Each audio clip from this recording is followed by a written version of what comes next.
महाशिव पुराण कथा रुद्र संहिता प्रथम सृष्टि खंड। माया निर्मित नगर में शील निधि की कन्या पर मोहित हुए नारद जी का भगवान विष्णु से उनका रूप मांगना, भगवान का अपने रूप के साथ उन्हें वानर का सा मुँह देना, कन्या का भगवान को वरण करना और कुपित हुए नारद का शिवगणों को श्राप देना। सूत जी कहते हैं, महर्षियों, जब नारद मुनि इच्छा अनुसार वहां से चले गए, तब भगवान शिव की इच्छा से माया विशारद श्री हरि ने तत्काल अपनी माया प्रकट की। उन्होंने मुनि के मार्ग में एक विशाल नगरी रचना की, जिसका विस्तार 100 योजन था। वह अद्भुत नगर बड़ा ही मनोहर था। भगवान ने उसे अपने वैकुंठ लोक से अधिक रमणीय बनाया था। नाना प्रकार की वस्तुएं उस नगर की शोभा बढ़ाती थीं। वहां स्त्रियों और पुरुषों के लिए बहुत से विहार स्थल थे। वह श्रेष्ठ नगर चारों वर्णों के लोगों से भरा था।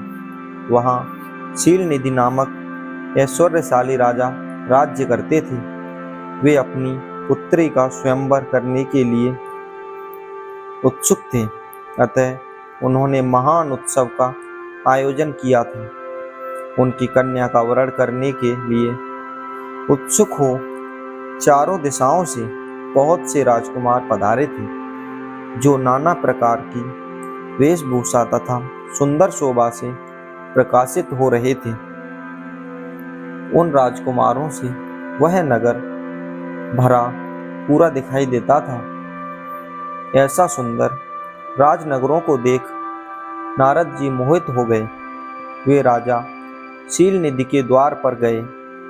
मुनि शिरोमणि नारद को आया देख महाराज शील निधि ने श्रेष्ठ रत्नमय सिंहासन पर बिठाकर उनका पूजन किया। तत्पश्चात अपनी सुंदर कन्या को, जिसका नाम श्रीमती था, बुलवाया और उससे नारद जी के चरणों में प्रणाम करवाया।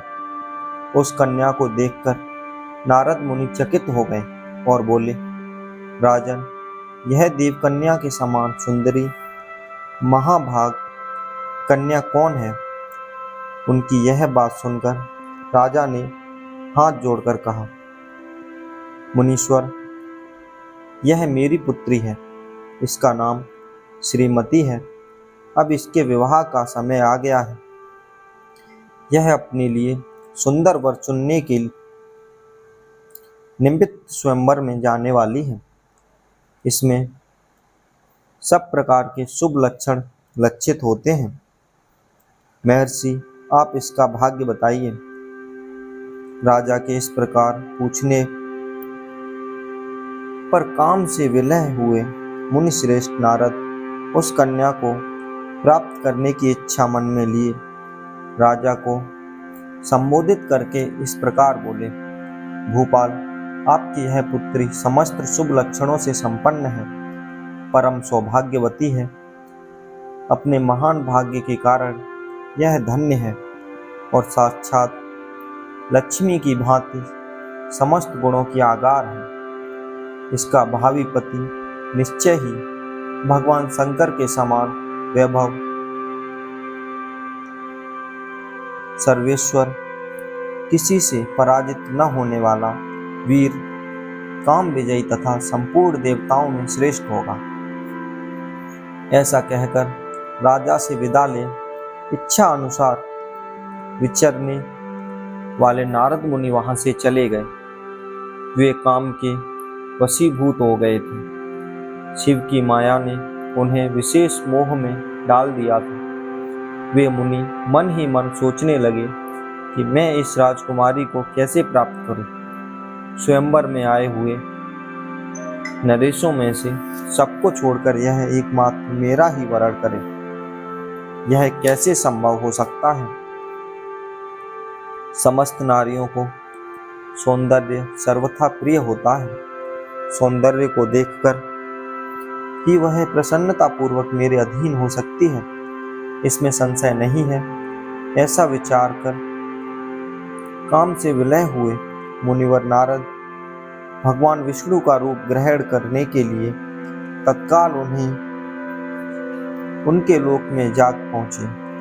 वहां भगवान विष्णु को प्रणाम करके वे इस प्रकार बोले, भगवान, मैं एकांत में आपसे अपना सारा वृतांत कहूंगा। तब बहुत अच्छा कहकर लक्ष्मीपति श्री हरिनारद जी के साथ एकांत में जा बैठे और बोले, मुनि, अब आप अपनी बात कहिए। तब नारद जी ने कहा, भगवान, आपके भक्त जो राजा शील निधि हैं, वे सदा धर्म पालन में तत्पर रहते हैं। उनकी एक विशाल लोचना कन्या है जो बहुत ही सुंदरी है। उसका नाम श्रीमती है। वह विश्व मोहिनी के रूप में विख्यात है और तीनों लोकों में सबसे अधिक सुंदरी है। प्रभु, आज मैं शीघ्र ही उस कन्या के विवाह करना चाहता हूँ। राजा शील निधि ने अपनी पुत्री की इच्छा से स्वयंवर रचाया है, इसलिए चारों दिशाओं से वहाँ सहस्त्रों राजकुमार पधारे हैं। नाथ, मैं आपका प्रिय सेवक हूँ, अतः आप मुझे अपना स्वरूप दे दीजिए, जिससे राजकुमारी श्रीमती निश्चय ही मुझसे शादी कर लेंगी। सूत जी कहते हैं, महर्षियों, नारद मुनि की ऐसी बात सुनकर भगवान मधुसूदन हंस पड़े और भगवान शंकर के प्रभाव का अनुभव करके उन दयालु प्रभु ने उन्हें इस प्रकार उत्तर दिया। भगवान विष्णु बोले, मुनि, तुम अपने अभीष्ट स्थानों को जाओ, मैं उसी तरह तुम्हारा हित साधन करूंगा। जैसे श्रेष्ठ वैद्य अत्यंत पीड़ित रोगों का करता है, क्योंकि तुम मुझे विशेष प्रिय हो। ऐसा कहकर भगवान विष्णु ने नारद मुनि को मुख तो वानर का दे दिया और शेष अंगों में अपने जैसा स्वरूप देकर वे वहां से अंतर्ध्यान हो गए।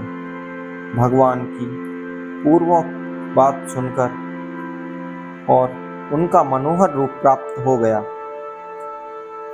ऐसा समझकर नारद मुनि को बड़ा हर्ष हुआ। वे अपने को कृतकृत्य मानने लगे।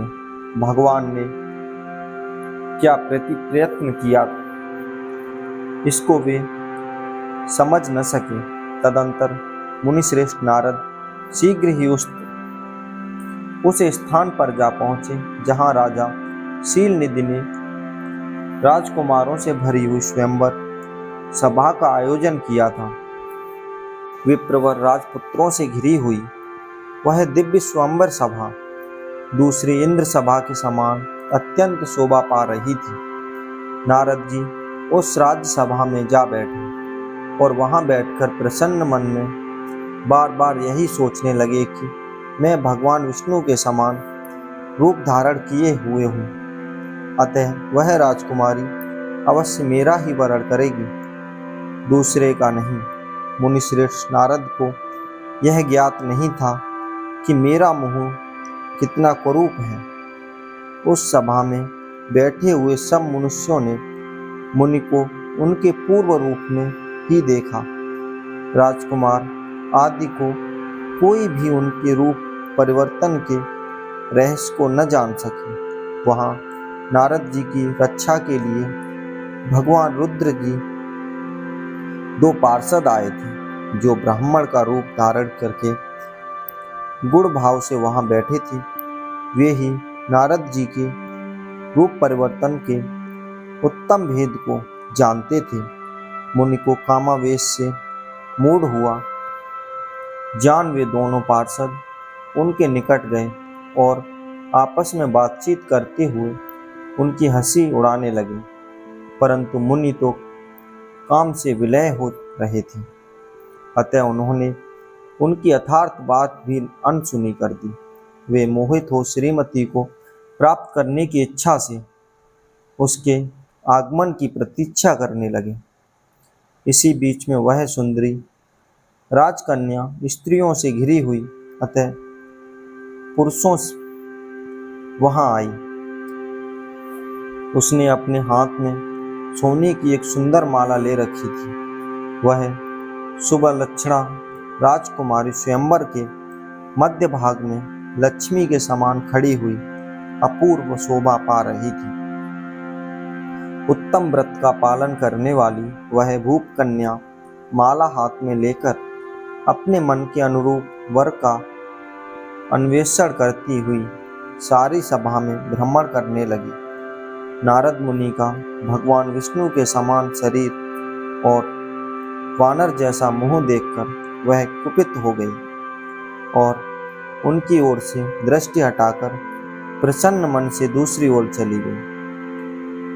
स्वयंवर शोभा में अपने मनोवांछित वर को न देखकर वह भयभीत हो गई। राजकुमारी उस सभा के भीतर चुपचाप खड़ी रह गई। उसने किसी के गले में जयमाला नहीं डाली। इतने में ही राजा के समान वेशभूषा धारण किए भगवान विष्णु वहां आ पहुंचे।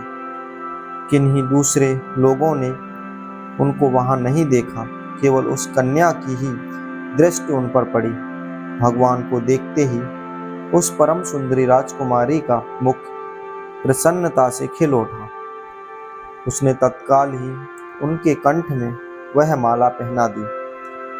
राजा का रूप धारण करने वाले भगवान विष्णु का उस राजकुमारी को साथ लेकर तुरंत अदृश्य हो गए और अपने धाम में जा पहुंचे। इधर सब राजकुमार श्रीमती की ओर से निराश हो गए। नारद मुनि तो काम वेदना से आतुर हो रहे थे, इसलिए वे अत्यंत विलय हो उठे। तब वे दोनों विप्र रूपधारी ज्ञान विरासत रुद्रगढ़ काम विलय नारद जी से उसी क्षण बोले। रुद्रगणों ने कहा, हे नारद, हे मुनि, तुम व्यर्थ ही काम से मोहित हो रहे हो और सौंदर्य के बल से राजकुमारी को पाना चाहते हो। अपना वानर के समान घृणित मुंह तो देख लो। सूत जी कहते हैं, महर्षियों, उन रुद्रगणों से यह वचन सुनकर नारद जी को बड़ा विस्मय हुआ। वे शिव की माया से मोहित थे। उन्होंने दर्पण में अपना मुंह देखा। वानर के समान अपना मुंह देख वे तुरंत ही क्रोध से जल उठे और माया से मोहित होने के कारण उन दोनों शिवगणों को वहां शाप देते हुए बोले, अरे, तुम दोनों मुझ ब्राह्मण का उपहास किया है, अतः तुम ब्राह्मण के वीर्य से उत्पन्न राक्षस हो जाओ। ब्राह्मण की संतान होने पर भी तुम्हारे आकार राक्षस के समान ही होंगे। इस प्रकार अपने लिए शाप सुनकर वे दोनों ज्ञान शिरोमणि शिवगण मुनि को मोहित जानकर कुछ नहीं बोले। ब्राह्मणों, वे सदा सब घटनाओं में भगवान शिव की ही इच्छा मानते थे, अतः उदासीन भाव से अपने स्थान को चले गए और भगवान शिव की स्तुति करने लगे। इसी के साथ यह अध्याय समाप्त होता है। इसके आगे की कथा सुनने के लिए आप हमारे पेज भारतीय संस्कृति को सब्सक्राइब कर लीजिए। इसके आगे की कथा हम अगले भाग में सुनेंगे। तब तक के लिए आप हमारे चैनल पर जुड़े रहिए। मिलते हैं अगले अध्याय में। हर हर महादेव।